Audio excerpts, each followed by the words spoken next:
Hey everybody, we are live. Welcome to another edition of Boston Straight Shooters. I'm your host for this evening, Steve, aka Negative Ned.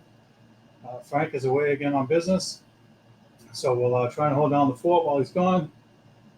I'm going to get ready to kick things off in a minute. Bear with me while I try to post a link, and let me see if I can do this and talk at the same time. It's been a little bit of a challenge because of the way the Facebook thing works. So let me do this. We are going to start. We have a lot to talk about. So we're going to start with the Red Sox. I'm going to start with them because they're playing. They just finished a game against Seattle. They won 3-2 in 10 innings. They made a bunch of moves at the trade deadline. A lot of speculation about them not doing anything.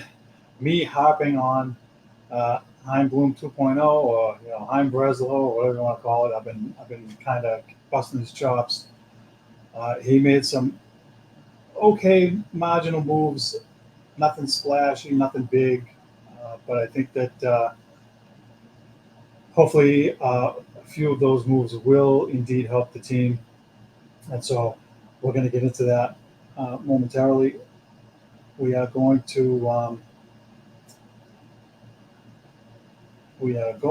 to hold on. So I'm going to break them down.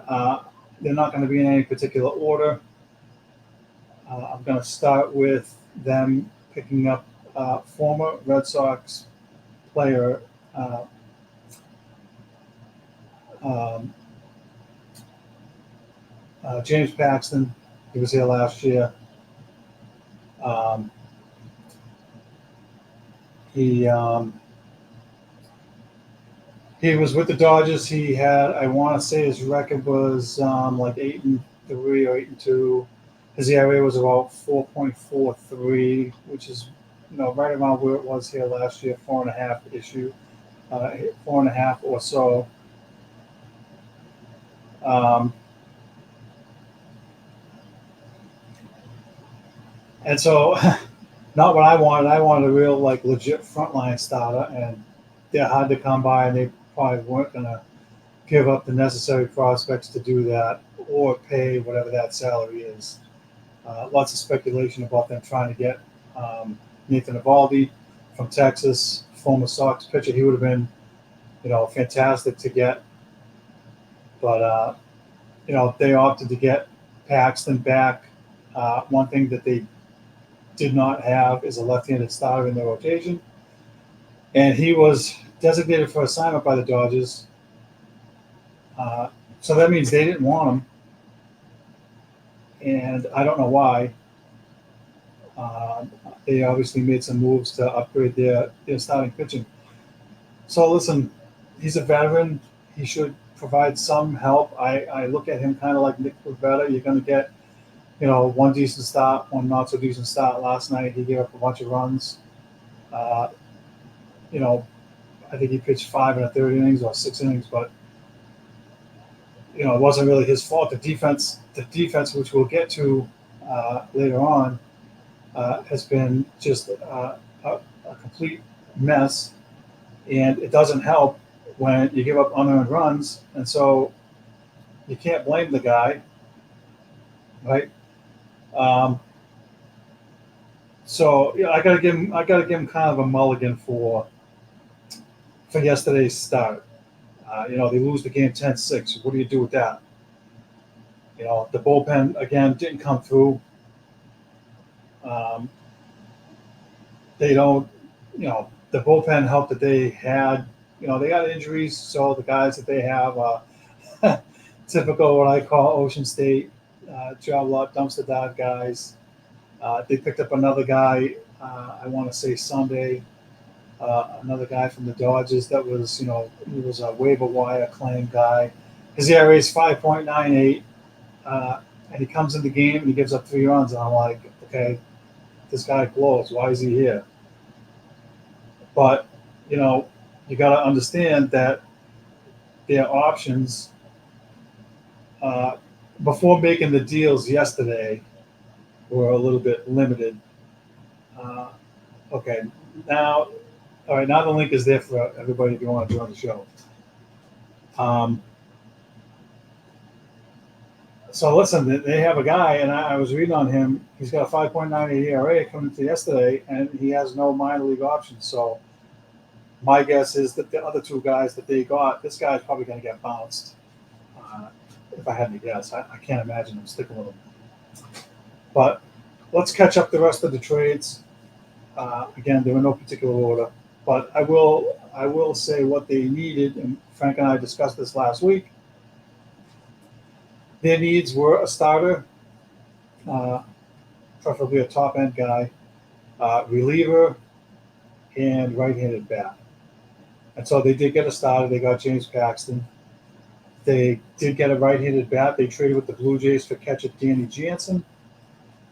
And I didn't put the 2 and 2 of this together until I just read something a little while ago. Last year we had 17 homers and 53 RBI for the Jays, and Alex Cora basically called him a Red Sox killer. So, listen, maybe they see something in his swing that will help fit Fenway Park. That's not what I wanted for a right-hand bat. What I wanted a second baseman because of all the errors, and I wanted that bat to be a right-handed bat because the errors that they're getting out there are absolutely killing them. But this Jansen guy looks like so far he's going to be a pretty decent fit.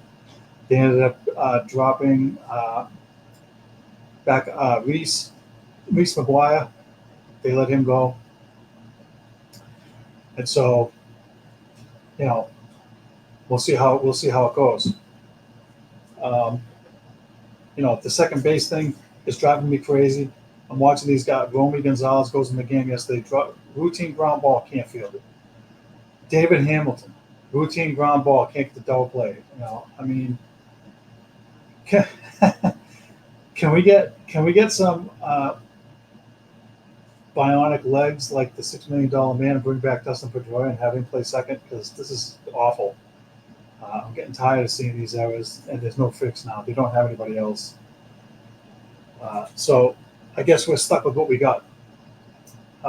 More trades. Let me get to the other guys that they traded for.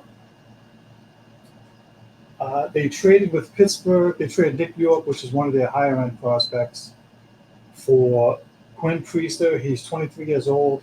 This year with Pittsburgh, 6.46 ERA. And he is basically right now depth for the minor leagues. I don't see him pitching as a starter this year unless they lose 3 starters and they have no choice. But apparently he's a strikeout guy, and so they don't have a lot of those kind of guys down in Worcester. And again, I kind of poo-pooed the move at first because they just look like bums. But maybe he's young. He's 23 years old. Maybe there's something there, and that would be a nice piece because if they can turn him around and he can come into the rotation next year, you have a guy like Pavetta and Paxton. Those guys are going to be gone at the end of the year probably. So there's another young guy you might be able to build with, hopefully. So there's those. All right, let me get to relievers that they traded for 2 relievers. Lucas Sims from Cincinnati. This year, 3.57 ERA. Last year, 3.10. Pretty solid guy. He came in the 7th or 8th inning tonight, and I'm pretty sure he had a clean inning. So that was encouraging to see. And they got 37-year-old Luis Garcia from the Angels. His numbers this year are 5-1 record, 3.71 ERA, and he's playoff tested. He's had some playoff experience. He also previously worked with Andrew Bailey when Bailey was the bench coach out in LA. So there's some familiarity there. So overall, the moves are a little bit better than negative Ned thought. So we'll see how they pan out.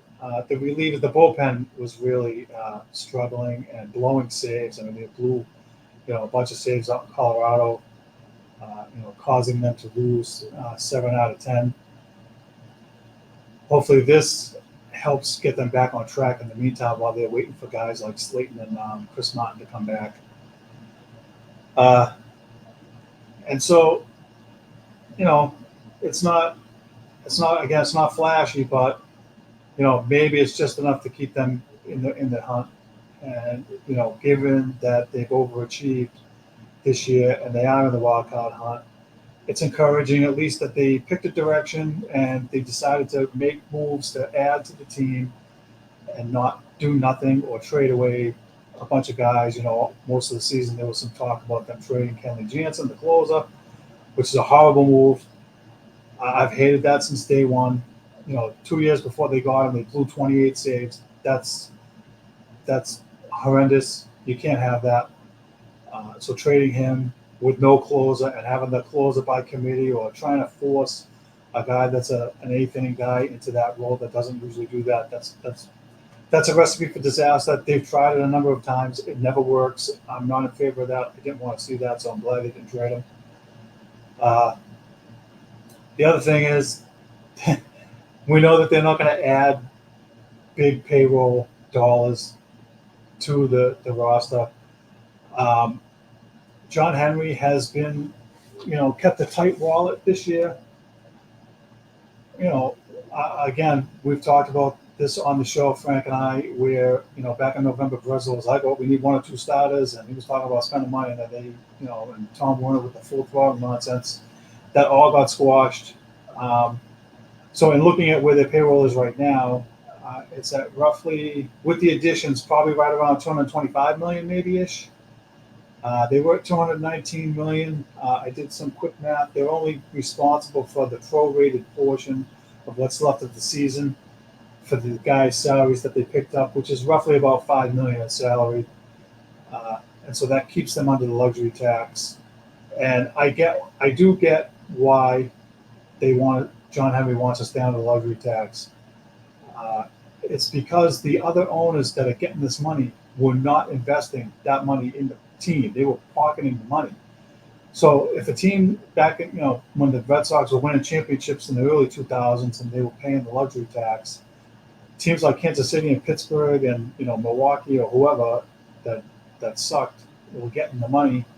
They were putting it in their pocket. So if they were all getting like 3 or 4 million, they weren't reinvesting it in the team. And to me, that luxury tax rule should have been fixed, or should be fixed somehow, so that those dollars are mandatory to be put back into the team, into the active roster, not minor leagues or foreign players like from Japan. Or those dollars are put back into the active roster, and that means you can use it to sign your own guys. You can use it to trade for a guy or whatever, but you shouldn't be allowed to pocket whatever that money is that you're getting from the team. Like the Yankees and Dodgers are like way over. That their payrolls are over 300 million.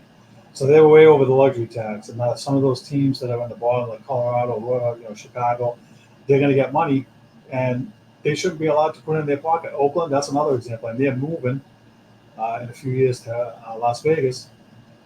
But I think that's a problem. I think that's why John Henry is gun shy about going over the tax. However, I spotted something today that makes me want to roast the crap out of him. Last year, they made $500 million, the Red Sox. Okay? They're not a small market team.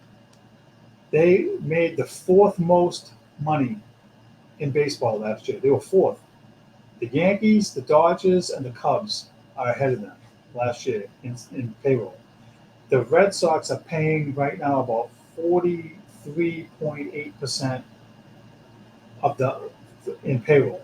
So 219, out of 500 million is 43%. To me, there's no excuse. There's no excuse for them to not be spending over the luxury tax. Again, I know he doesn't want to, but also, as we've discussed, the Red Sox are part of the Fenway Sports Group, which has the soccer, the golf, not golf yet, but they're trying to get golf, and it has the Roush Racing, it has this and that and the other thing. And so they have to watch what they spend, because when they're trying to get into golf, they can't have too much debt, or it'll look bad when they try to, get money for golf or soccer or whatever it is. And I hate that, because it shouldn't matter. He has the Pittsburgh Penguins, too, that he bought. So, bummer for you, Pittsburgh. They didn't make the playoffs last year. I guarantee they're probably not going to make it again. Anyways, team that makes $500 million, finishes in last place, raises the ticket prices by 2%, and then gives us Ocean State job lot garbage all year long up until now. I'm sorry. I have no sympathy for you, John Henry. You're not doing us any favors. You're not fooling anybody. And your puppet there, Sam Kennedy, has already flip-flopped a number of times. First, he called out the Red Sox fans, called us liars. Got mad at us because we're seeing right through all the BS. And I'm sorry, you're not going to fool the diehards. I mean, there's plenty of people that go to Fenway just because it's a tourist attraction. We talk about that all the time. So that ballpark's going to fill up mostly. But if they weren't in the hunt right now, the wild card hunt at least, again, last year their ratings were down on Nesson. People weren't paying attention. They weren't tuning in. You can't have a 78-win team or a team that doesn't at least buy in and try to win now and get in the playoffs and bolster the major league roster. And so, I'm not saying you got to spend $300 million like the Yankees, because I think some of the salaries those guys get are just insane. They're ludicrous. So you got to pick and choose where you're spending the money. But when you keep getting garbage, and it's apparent that it's garbage, people like me are going to kill you. We're going to kill you. We're going to keep dumping on you until you start to show us that you're going to get real and really invest in the team. Let's see. There he is. What's happening? Cat, how you doing? I'm all right. How you doing? I'm good.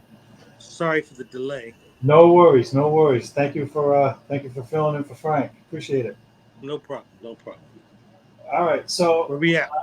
Right now we're on the Red Sox, and I'm kind of roasting them. I already went through all the trade stuff that they did, and I'm kind of roasting John Henry for the fact that they made $500 million last year, which was fourth in Major League Baseball, and their payroll is at $219 million, which is about 44% of what they made. But I don't need to go on anymore about that. I'm going to circle back because you just jumped in. I want to get your thoughts on what they added at the deadline, just so I can get an understanding of what you think about the moves that they made. I'm stuck, Steve. Sorry. Stuck on the Red Sox, or stuck on the moves, or? I'm stuck on the Red Sox, because I told you, until they make some significant changes elsewhere, I can't follow them. And even though I pay attention to the stand-ins, or I pay attention to some of the stuff that's going on, but right now, I'm not even hip to what's going on with them right now. Okay. I'm disgusted with them. Sorry. That's the word I used today when I saw that they made $500 million last year. Disgusted. And you want to know something? Mr. Pena is a hell of a coach. I think that they're making a mistake if they, put the onus on him. He's got them playing relatively well. Well, what do you think of the extension that he signed? 3 years extension. I think that I wish it was a guarantee that he would be here, because I think that they're looking for a scapegoat. But I like that guy. He's a hell of a coach.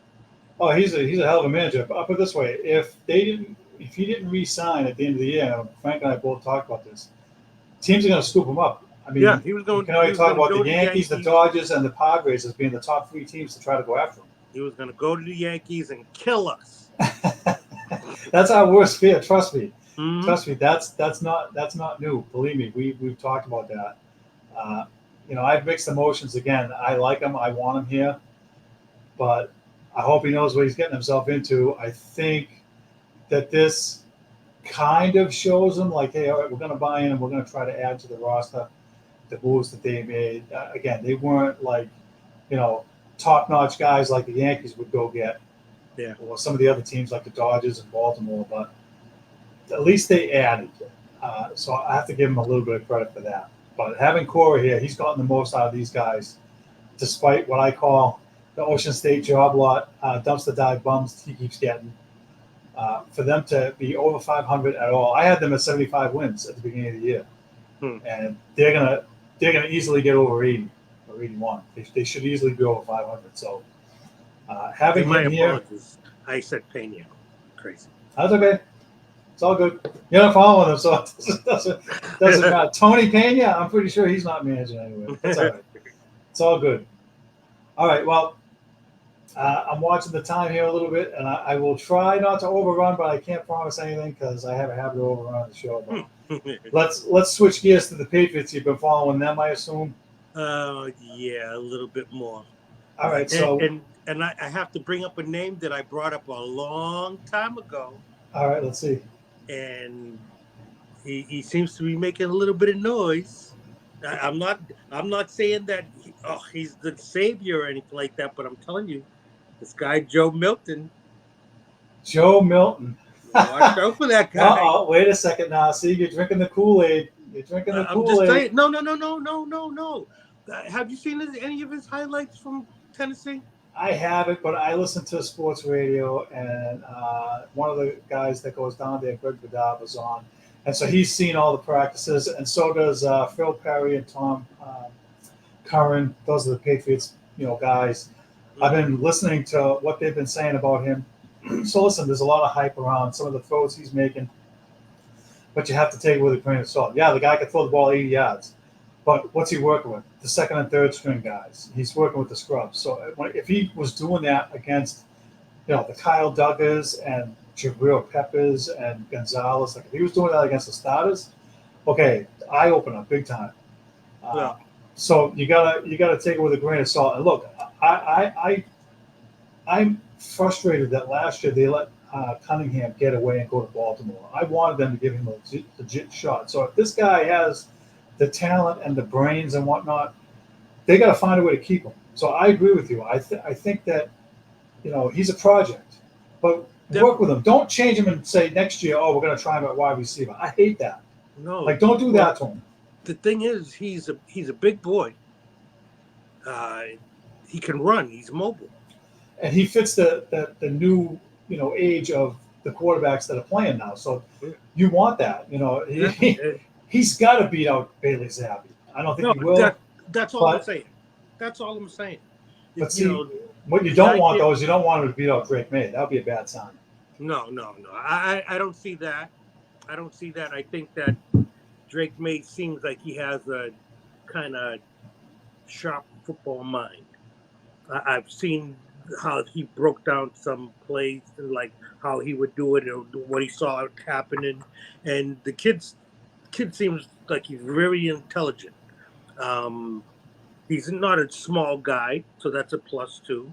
And for so far, his accuracy has been like it's just been a couple of days in training camp, but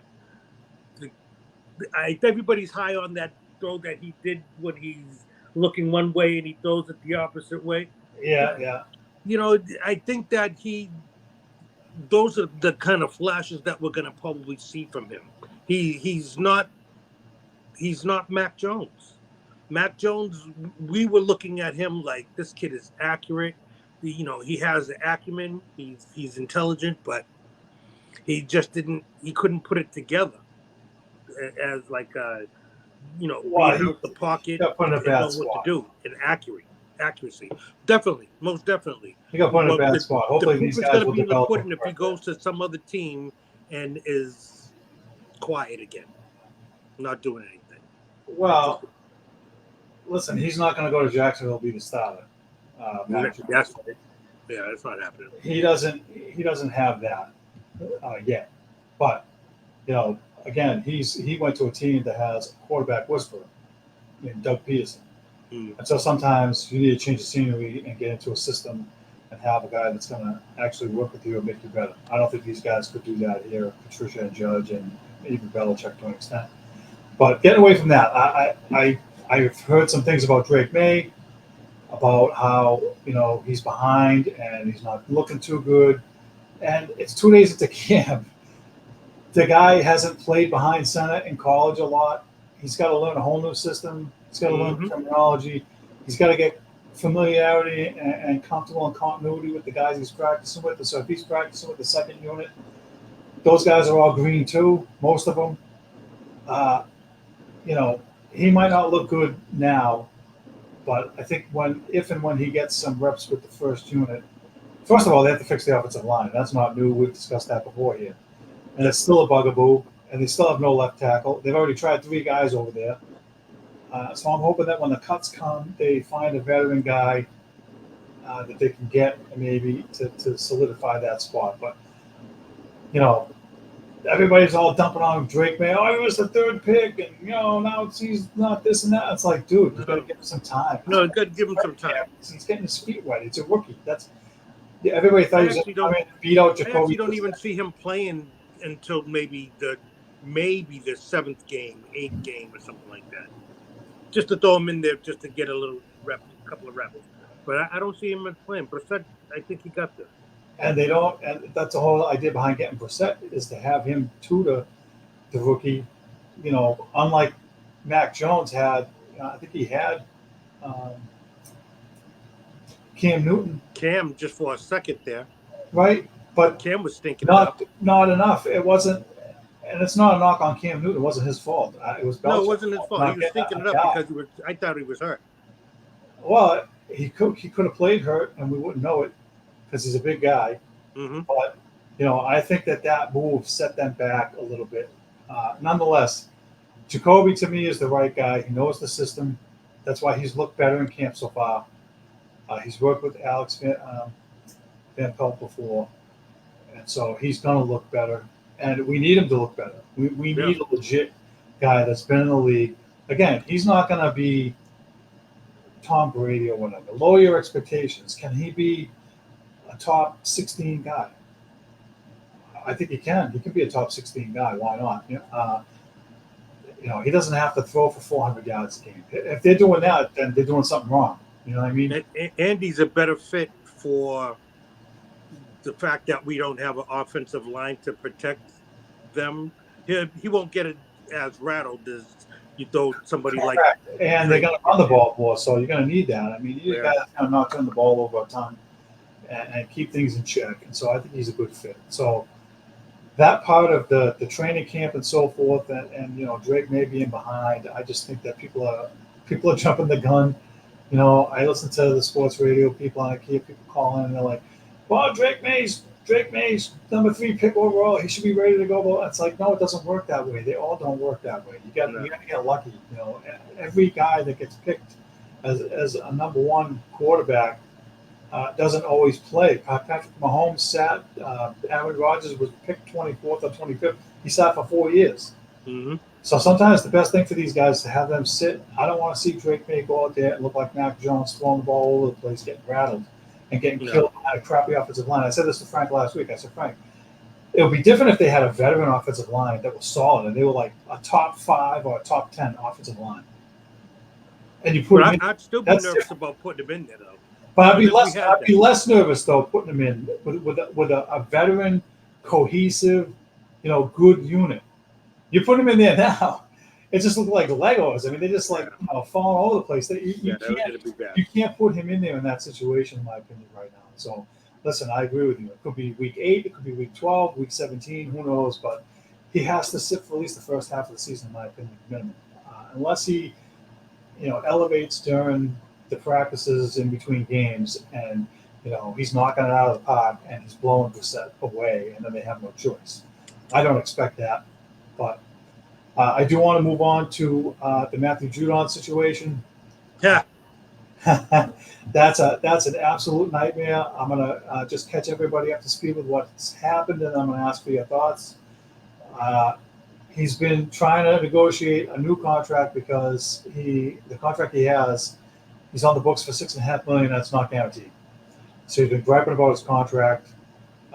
Came in last week and said all the right things about, I got to play on my deal, blah, blah. Well, now the pads went on a few days ago, and he was on the practice field, but he wasn't practicing. He was sitting on a trash can and he was tweeting. So Gerard Mayo went up to him and had a conversation with him, and he stormed off the field. It looks like I don't know if Mayo told him to leave or what happened, but he stormed off. Then he came back, gave Elliott Wolf and Matt Crow an earful, and then left. And then last 2 days he has not been seen at camp. And so I'll give you my thoughts, how I feel, because I did spill some of them last week. So what are your thoughts on him and his situation, and do you think that they'll get it resolved? Yeah, they're going to resolve it by getting rid of him. He's out of here. He's out of here. He's disrupting the locker room. He doesn't want to be here. He wants to be someplace where he thinks that he's appreciated, and he's appreciated here. It's just that he's been hurt. He's been hurt, and he's 32 years old, and he wants this huge contract. It's like they're not going to give him a huge contract like that, and you haven't really been on the field. So I think his argument is like, yeah, he wants something, and maybe he deserves something nice, but breaking the bank for him at this point, it's like, you're 32, dude. I get it, you're still good and productive, but I'm not going to deal with all the headaches. And this dude is causing a freaking headache in the camp right now, because he doesn't like his contract. Get him out. It's the worst time to have a veteran that's disgruntled with a rookie head coach, and they're trying to build a foundation and put in a system in place. And you have this guy that thinks he's worth more than he is. I mean, if he's trying to get $15 million a year and he's trying to get a 3-year deal, he's not going to get it. I wouldn't give it to him. I think that they've made him a couple of offers. They're probably incentive laden, where it's like, okay, we're going to give you X amount of guaranteed money, but then after and I think he already has this in his current contract where he's got $6.5 million for a base pay, but then he's got roster bonuses of $1 million after, I forget what number game it is, 7 or 8. For each game he plays, which is how it should be. And that's exactly, I said that before I even knew what that was, that his contract was like that. I said to Frank, I said, his contract should be incentive laden. He's got to earn it, especially for, here's the problem that I have. The problem that I have is the last 2 years, Bill Belichick did him a solid. They shuffled his money around.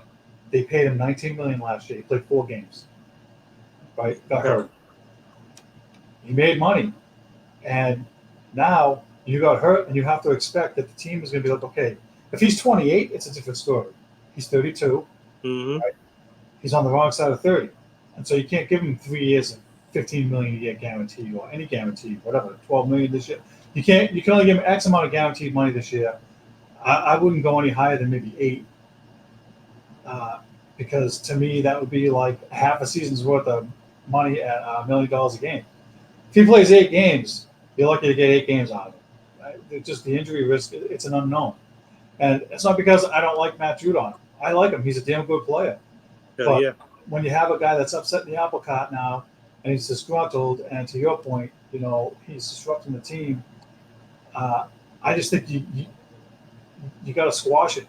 The other thing I've heard, and I've heard this multiple times from the sports radio guys, is that, what kind of precedent are you setting as management if now all of a sudden you cave in and give this guy a big contract? Yeah. Now everybody's going to want to do that. I mean, there are already some guys doing that. I mean, Godshaw, he got paid today. They gave him a 2-year extension for $21.5 million, and I think 16 of it's guaranteed or something.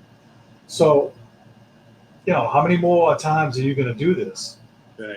Right. And now you have a guy that, and I agree. Unfortunately, the other thing too is his stock is taking a hit. So if they were going to get a 2nd or 3rd round pick, now they might get a 5th. Yeah. They might get less in a trade, which sucks.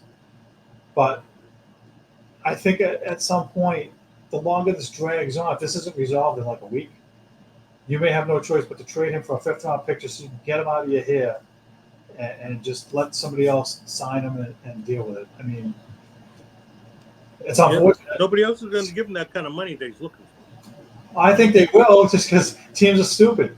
I hop on the owners all the time. Every time there's a bargaining agreement with the owners and the players and they fight each other and there's a lockout or a strike because the owners want to control payroll, they always overpay. Don't they? Yeah, they always do. I'll go back to baseball for half a second. How is it possible that they ask for a salary cap and some financial constraint, and then they give a guy $400 million or $700 million for Otani? Yeah. So I don't. That whole that somebody else stupid is going to, whether it's Cleveland, Detroit, whoever, somebody's going to pay Judon. I just don't think it should be the Patriots. And his point and everybody's point is, well, they have the cap space. Why can't they just do it? No. Why Let's should trade they him. just Let's do trade it? him. Why should they do that? I mean, they didn't sign Calvin Ridley and overpay for him, and they shouldn't have. He's not $100 million wide receiver. They have to have some constraint and some smarts somewhere. You can't just be like, well, we don't have a number one receiver. Let's just sign that guy for $100 million, and then he sucks like Parker. You can't do that. So, but he got to go. He got to go. I'm leaning with he's you. disrupting the camp that much and kind of showing bad face, like you said, first year coach, something like that. This isn't a good look. That's a slap in the face to Mayo, right? That's making him look bad. Yeah. I do. Again, I mentioned it just a second ago, but I do want to talk about Devon Godshaw. Yep, 2 years, $21 million, $16.5 million guaranteed. That's a lot, and I think the reason that they did that is because. Give me 1 second. Where did it go? I lost it. Christian Barmore has the blood clots. Right. And my guess is, if I had to guess, is he's probably not going to play this year. If he does, it'll be late in the year. He's not coming back like for opening week, I don't think. I think it's too soon for that. Blood clots are nothing to mess around with, especially for athletes that, have to perform at a high level like those guys. And he's a big guy. I think he's 300-something pounds. So you can't take a chance. And so if they don't sign Godshaw, then you have two big defensive linemen on the interior you don't have. And now how are you going to fill that in a short period? So I think that they didn't have a choice with him. He's another one. I'm like, okay, guy, you're 30 years old. Now we have to pay you another, 20-something million dollars. You just got $20 million. What's wrong with you guys? But I think their hands were tied there. So what do you think about that particular signing? Well, they need help. The line's messed up, man. And, how long to, what's his name? Andrews is out.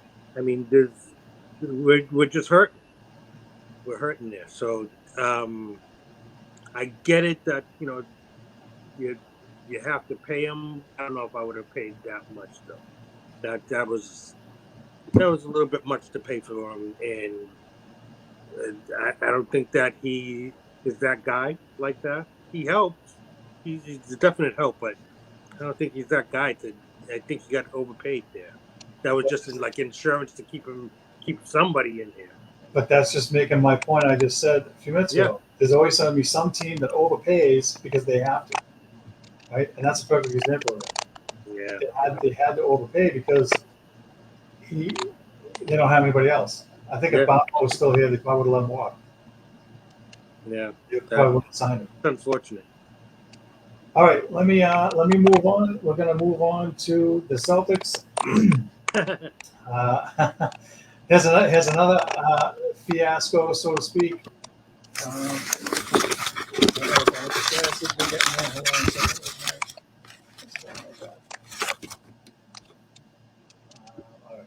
don't know what that is. That background noise is kind of irritating me, but whatever.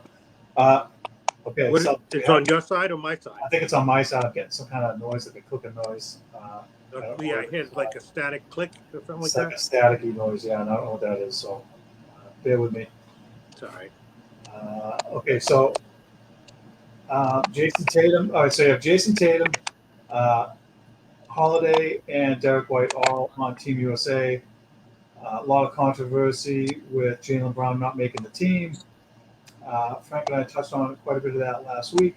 I'm gonna forego that for half a second about Jayson Tatum because he got benched in the first game against Serbia. So now Steve Kerr he's upset that he did that now. What? Yeah, sure. I wanted to get your thoughts on that because that whole thing is just fishy to me. There's a whole bunch of conspiracy theories going on, and I'll put those aside for half a second. So let me get your thoughts on Jayson Tatum not playing in the first game. Well, let me just say this: Steve Kerr got everybody fooled. I mean, he's an okay coach, but I think that his management of men, like really following his lead, or what, I don't think is there. The only one that seems to buy into his, maybe if you will, rhetoric is Steph. Steph, he got a green light though, so he can do no wrong. But everybody else on that team, it's like, I think Steph is the one that was behind, having Draymond stay there. Uh, Clay, it didn't work for him. He's going to go, but um, I think that Golden State is.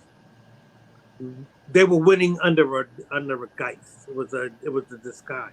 There really wasn't. It wasn't Steve Kerr's. It wasn't his management. Now, what he's doing with Team USA and not playing Jason, how the Celtics were so dominant and how they played, whatever, they're deferring to. It's going to go on a LeBron rant, but they're deferring to LeBron. I think LeBron is the one that is basically calling the shots, not Steve Kerr. Which we know already about him wherever he's been, Cleveland, Miami, LA. That's not a surprise. So the part of the conspiracy theory now is that because Tatum supported Brown with the Nike thing, that Nike is behind him getting benched, and them getting at Steve Kerr's in and telling him to sit him. Or I also heard that because earlier in the year when the Celtics spanked them by 40 points, he's not happy about that, so he decided to take it out on Tatum, sit him. So I heard some of that, and I do agree with your point about Steve Kerr. Look, they said the same thing about Phil Jackson when he won all the championships. You had the best guy. You had Michael Jordan. You could say the same thing about Belichick. You won all the Super Bowls because you had Brady. You won all the championships because you have Curry and Thompson and so forth. Look, the players are gonna make the coach look good. That's why they're talented guys. So maybe Steve Kerr is not a Hall of Fame coach, but he won championships as he should have based on the team that they built. And if he didn't win any championships, then he would have been mud and he would have been gone. And how or why he got picked to lead USA men's basketball, I don't know. I don't know how any of that works anymore. I haven't really watched Olympic basketball probably since the Dream Team. I really haven't watched much basketball, Olympic basketball, and I can't watch the games now. They're on during the day. They played today this afternoon. The game was over before I got off of work, so I can't comment unless they replay the game somehow. But Steve Kerr did say that Tatum's benching was part of a matchup. It's based on matchups.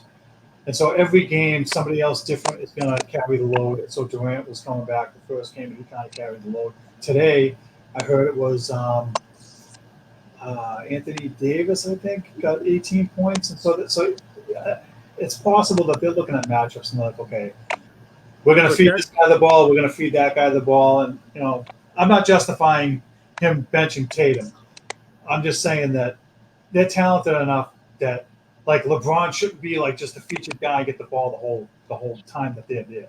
They have enough talent that they should be able to spread the ball around. Well, I don't know. Well, that's the whole point behind putting a good team together. I mean, they have a lot of good players in there, so they should be able to dominate anybody that they play because they have the best players. I mean, and it shouldn't matter whether Tatum is in there and gets 30 points or it's LeBron or Steph Curry or whoever. I mean, there should be – I get the matchup thing to an extent, but not enough to bench the guy. I mean, he's an all-pro guy. He's coming off a championship. You can't tell me he didn't deserve any minutes at all. I think that Steve Kerr ruined that argument by saying afterwards that, you know what, damn, I should have let Jayson played. I feel stupid for not putting him in. Yeah, I saw that. Come on, that ruins his argument. Yeah, right. I agree. That's garbage. But again, he's trying to make it look good for the camera. That's all. That's how I took that. Right. Yeah. It's backpedaling 101, and that's what Yep. everybody does now. They all do it. Right. Yep. Alex Cora said, "Let's get greedy," and I took it to mean let's add a bunch of guys, and then he walked it back and said, "No, let's get greedy and go for first place." Right. So all the coaches now have to be careful what they say, and if they make a boo boo, they try to rectify it by backpedaling. What are your thoughts on Jaylen Brown being left off the team and him blaming Nike?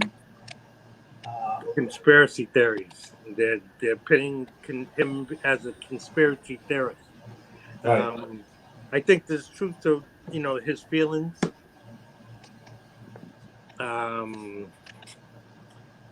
Jaylen Brown is a hell of a player, and he's really intelligent.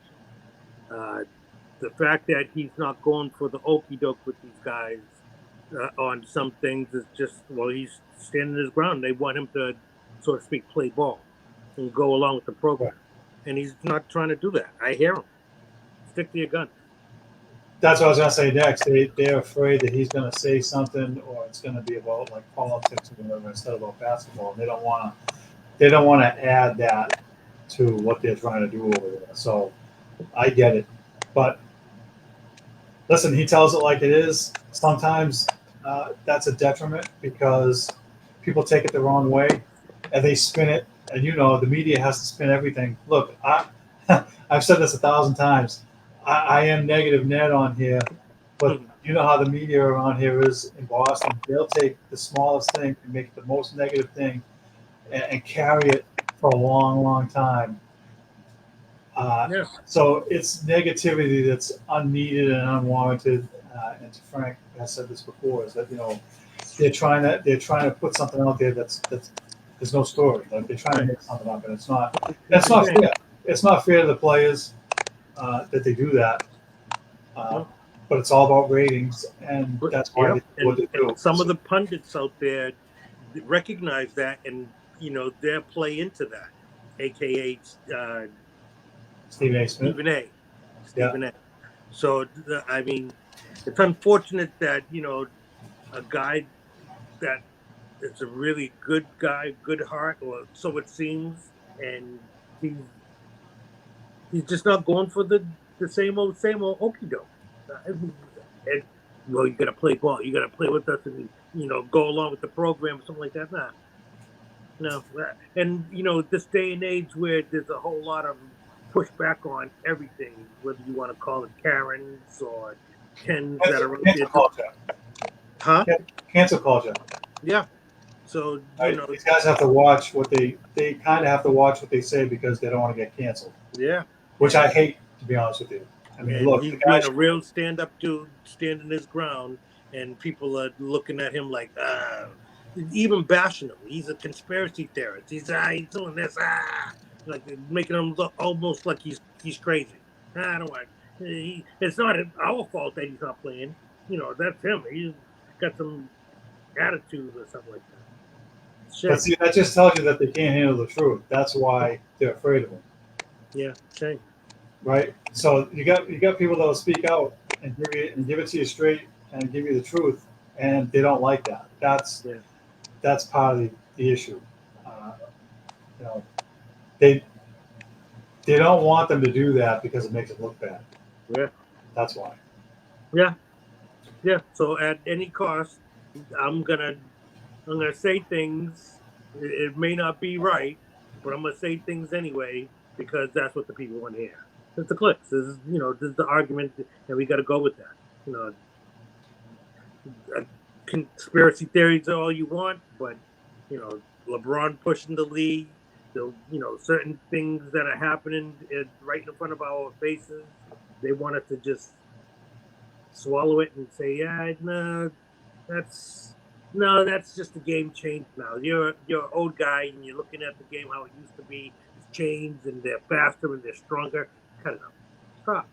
Stop. I've been watching this stuff way too long for you to try those wolves threads over my eyes. It's not working. It's not working. Well, how do you like the fact that the Lakers drafted LeBron's son? That was to me that was all set up by his agent. Yet again, this day and age that we're in right now, it's despicable. It really is despicable. I mean, I get it. I know nepotism is already there. It's already been in the league. Nepotism. I get it. But this is just really blatant and bad for the league because the kid's not he's truly not ready. And Well, where's the collusion? Every time something happens, the players or the league, there's a collusion thing going on. The players always, if it was, pick Al Horford if he had a kid playing, right? And everybody said, stay away, don't take him until the Celtics get him. Like, there would be a petition filed by the players that says, "Oh, collusion! You made the Celtics, take Al Horford's kid." But when it's LeBron, it's okay. It's okay. You know what I mean, there's a double standard there. LeBron is the face of the league, even though I don't want him to be. He's that guy that they're putting all their money on to carry this league as it is, even at the age that he is. So to have him out there with his son, it's like that's unprecedented. That's never we got to have that. We got to have the ratings will be amazing. So whatever he does, it's fine. It's fine because we're going to get the money. Well, they're going to get gazillions more because think about they're probably playing on Christmas Day. What do you think the ratings are going to be like when the two of them are on the court at the same time? Dad and if it's only for a minute. Yeah. Right? It's going to go cuckoo. And that's all they want. Right. That's why, there were some people that said, the Celtics should have took him for spite, just to stick it to the Lakers one pick beforehand. And I heard that, and I was like, all right, well, look, it's one thing to do that if you can turn him into a good player and develop him. Just taking a guy for spite and just sitting him on the bench or putting him in the G League or whatever, and just to stick it to LeBron. I'm not in favor of that because you're wasting a roster spot. That means you wasted a draft pick, and I'm not in favor of that. If you're going to do that, then just trade the pick away. I agree with that. I agree with that, but he shouldn't even be in this position. He shouldn't even be in the position that he's in. And I'm pretty sure, and I've heard this kind of thing before. I'm pretty sure that Ronnie, he may want to play, and he may, say, yeah, someday I want to do it. But I don't think he was really pushing for this idea that, listen, I want to play now. I want to get in the league. I know I can get there. He's not ready. He knows he's not ready. He just had a freaking heart situation on the court last year. And, they're, no, don't worry about it. He's fine now. And they're just going to push him out there. He's not. He doesn't want this. His father wants it. His father wants the whole thing. Well, because he's closer to retiring. That's why. Was he 39? Is he going to be 40 this year? Yeah, no, he's 39. So his window is like 1 or 2 years. Yeah. Really, realistically, maybe 3, right? But he wants to have it. He wants to have it now so he doesn't miss the window. Yeah. It's either December or January that he has a birthday. So, yeah, he'll be here, and he signed on to play until he's at least 41. So, right, he's a 2-year extension, right? Yeah. So he's pushing this whole narrative. He always does. Always does. I'm disgusted about the nepotism part, and you pulling to get your son in there. I get it. People do that. The other fathers want their sons to play, I'm sure, but not when he's not ready. And for the sake of the rest of the team, like you're messing up the rest of the team just to give this guy touches, and he's not earning it. He's not earning it. It's kind of despicable to look at. And although me and Frank, we go at it, we can't talk about it because we get too in deep and passionate about it. But he feels the same way that I do about the LeBron situation, but he still gives him his props for doing some of the things that he does, for the accolades that he gets for, hey, but nobody's ever done this. And see his son out there with them, and that'd be amazing. Yeah, but I don't need to be his cheerleader. And I don't like that Frank is sometimes his cheerleader, stuff like that. Well, listen, there's no denying LeBron's talent and how good he has been over the course of his career. He's going to be a top. I'm not putting him in the top 5. That's not going to happen for me. He's not in my top 10. He might be in the top 10. That'd be Not hard. mine. Top But 12 still, maybe. Top again, 12, but top 10. Again, the talent, you can't deny the talent, and so you can't deny what he's done. But again, I agree with you. I think that he has forced a lot of his situations, where he goes. Like, I don't like any of that stuff. I don't like any of the guys in this new NBA where it's like, oh, we got to build a super team. We have to have 3 top. I want to go play with this guy, and I want to go play with that guy. And Frank and I have talked about this before. And so those kind of guys, when they do that, when LeBron James did it, and they went to Miami, and it was him and Ray Allen and whoever, and I'm like, I don't like this. So Steve, I don't like the league that way. Steve, how can we give him that much props then if he orchestrates all these things to happen? The league is different now to where it's like a matador defense. You really can't touch anybody. So Right. How is it the fact that he's able to score at a high pace like that he gets all these accolades for doing it against no defense? And because what happens is we're all guilty of this, right? I never saw Bill Russell play, but to me, he's in the top 5. He's in my top 5 because if you look at the championships that he won and how dominant he was defensively, I mean, this guy was averaging 20 rebounds a game against Wilt Chamberlain, one of the best centers ever. Right, so these guys. So I'm just looking at we didn't get to see some of the guys, but some of the guys. So here's a comparison. I hate Larry Bird versus LeBron. Everybody dumps on Larry Bird and they pick LeBron, the new kids, right? All the new age people, because they're watching today's NBA with no defense. They didn't get to see Bird and Jordan and Magic and Kareem Abdul-Jabbar and those guys when they actually had to play defense and they were getting smacked in the face. And it was, a foul was a foul. And people don't realize how much of an assassin Larry Bird was. He was a stone cold killer. And I'm not trying to get canceled or anything by saying things like that. But I mean, that guy was just he was good enough to back up whatever trash talk he would give out there. I don't see LeBron as being able to do that. And many times already, we've seen him forego the last shot. Larry Bird would never forego the last shot. He would be like, "Give me the effing ball. Here's what I'm going to do, and I'm going to go do it, and then drain it, and then good night. See you later." I don't. So that comparison, no one's going to tell me LeBron's better than Larry Bird. But when you compare the eras for this era, he's among the top 5. Right. This era between 2000 and now, let's say, right. That's okay. But in history, he's not a top 5 player in my opinion.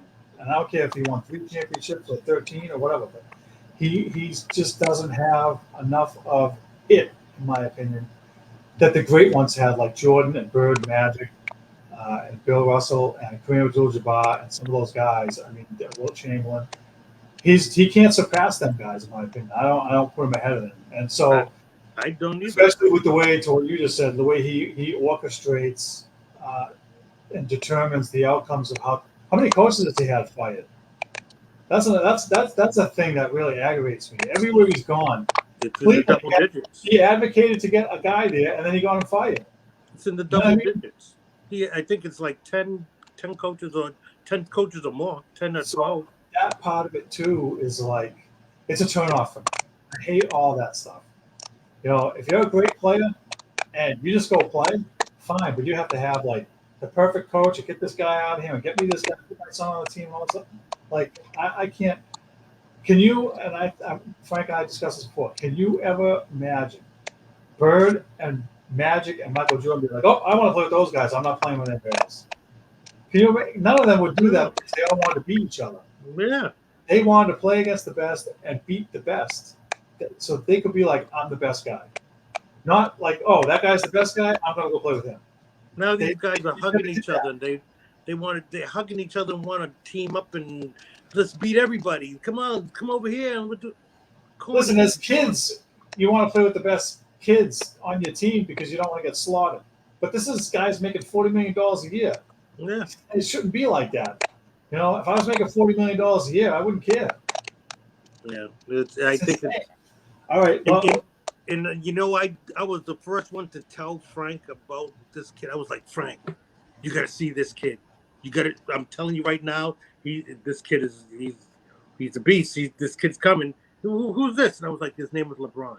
He's skinny, wiry, but I'm telling you, he's gonna be amazing. And I was a fan of his. Even bought his sneakers when they came out.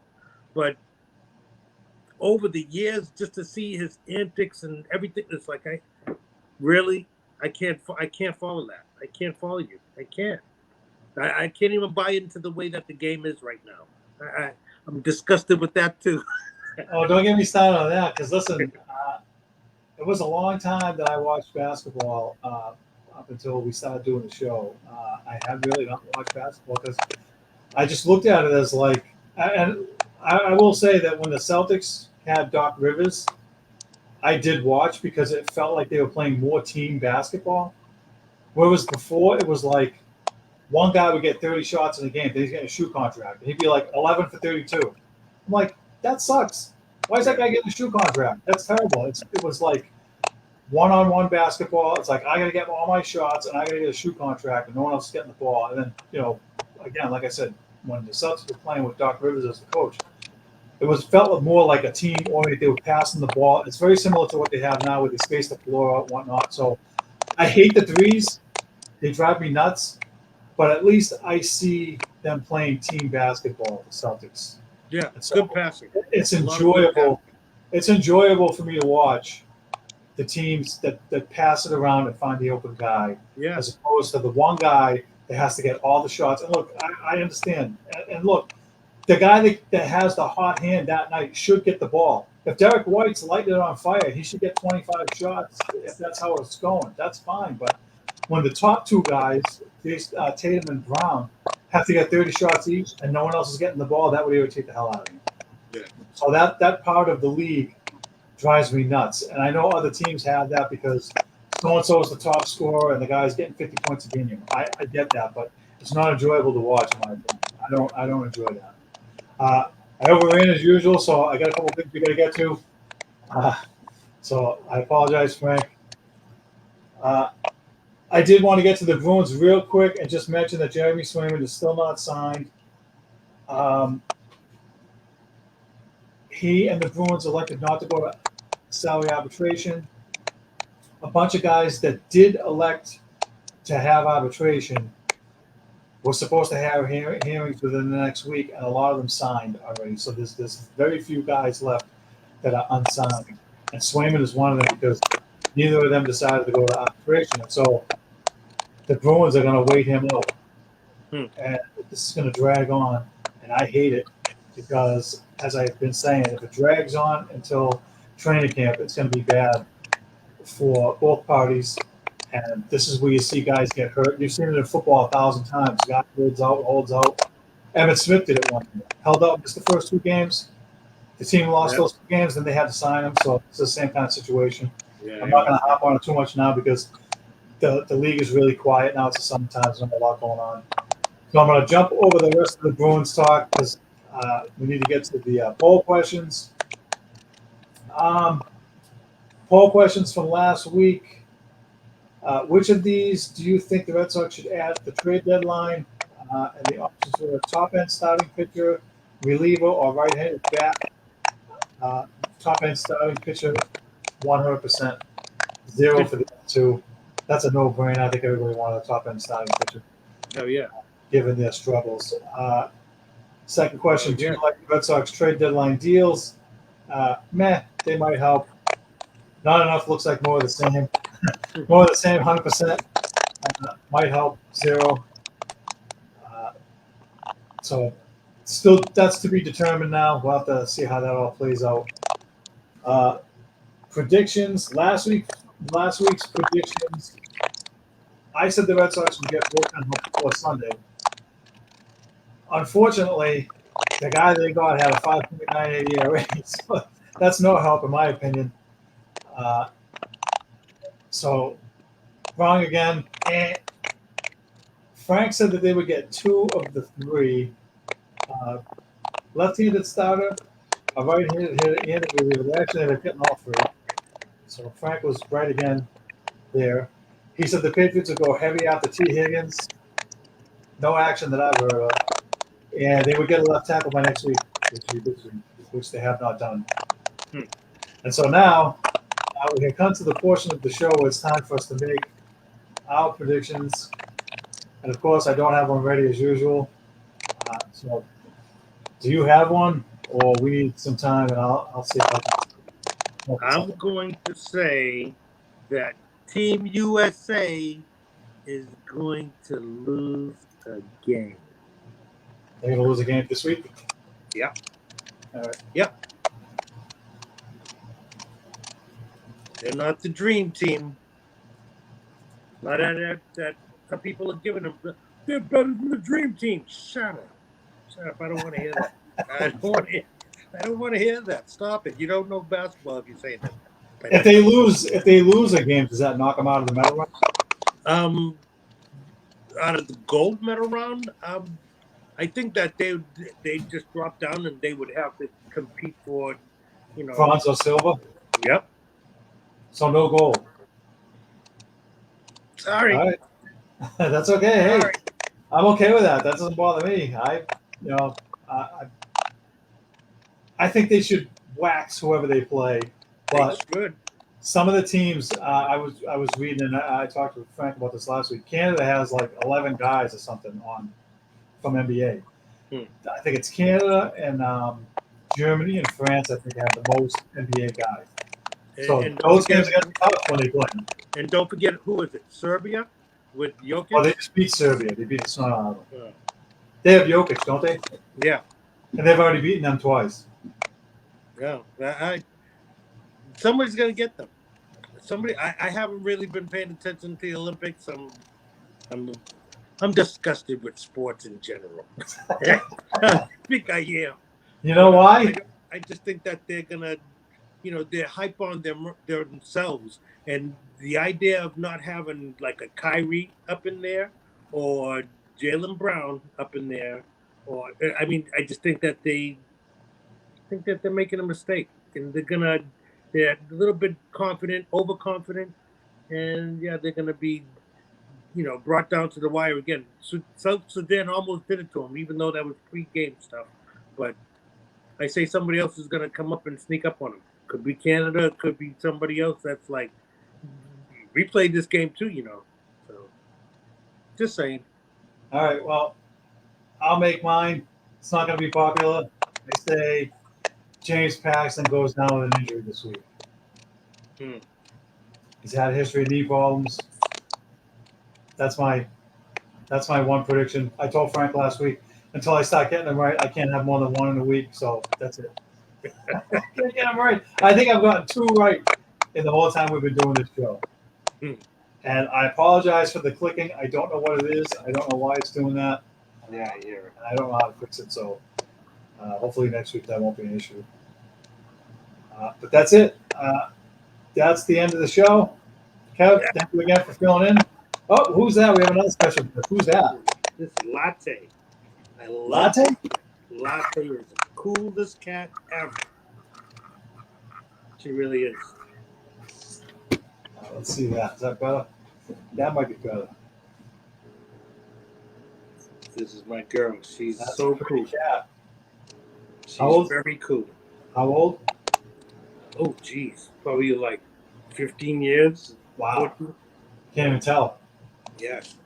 She's spry. She's moving around. They say that she might have a little arthritis or something like that, but she's good. Ask her for a prediction for next week. I think she agrees with me. She agrees with you. All right. We're both against Team USA. Sorry. All right. Well, I'm not against Team USA because I want them to win, but because I don't want to see another team get the gold. Not because I like the players in particular or whatever, but I think it would be cool to see Tatum and Holiday and White get gold medal in advance and have some success out there. That'd be cool. I would like it too for them, but I don't want LeBron to get a gold. See, there's the root cause. All right, well, because he has too much accolades right now that is, for me, I don't think all of it's deserved. All right, well, that wraps it up, folks. Thank you all for tuning in. Thanks for voting in the polls. Thanks for your support. And don't forget, we have a YouTube channel now, and I'll be posting the shows over there, so help spread the word. And we'll see you all next week.